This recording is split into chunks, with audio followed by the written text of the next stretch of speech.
I did pop the engine back in the frame.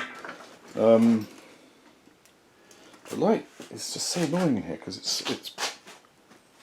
You should never complain about the sun, but that's my frame. I was just painting that as well. Right, so the engine's back in the frame. Frame looks nice and clean there. These are all the side panels. That was the one that was chrome, but I rubbed it down and painted it. That's the one that's got the cracks in it, but I kind of like the cracks actually. So that's the. So there it is. Now I found a problem with this actually, Bob, with these exhausts.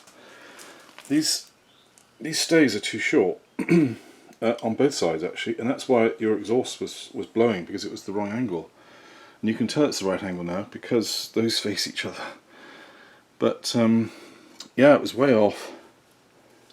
So what I'm going to do is I'm going to cut these, and I'm going to get some flat bar and make some extensions so that they stay on properly. And the big problem here, and I think that's why you cut the side stand off. Actually, well, it was too high, but even this one, which sits way lower,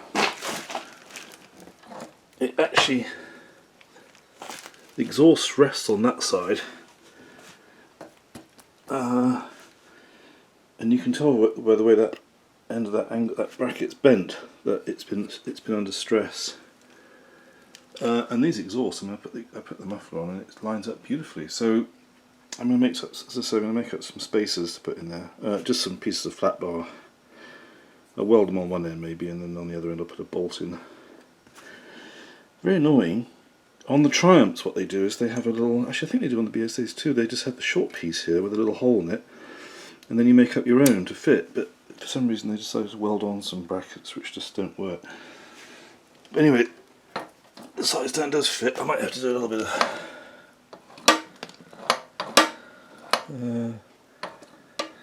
yeah, I might take it off and get it just teased down a fraction because it's quite high.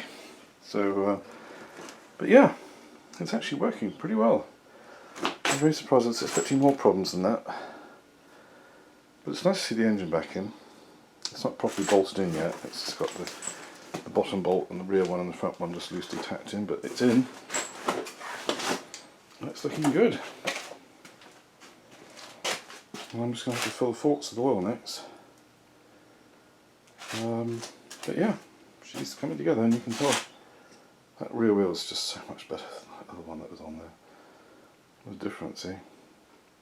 Yep, been a busy morning this morning. And yeah, my frame's in the way because I decided to paint that as well. Well, that's my wheel, by the way. I did mine too. Oh, I think I saw that in the last video. But yeah, it's so hot in here though. This place obviously doesn't have much insulation. It's absolutely steaming. There's your rattly oil pressure gauge over there. Right, but that's it.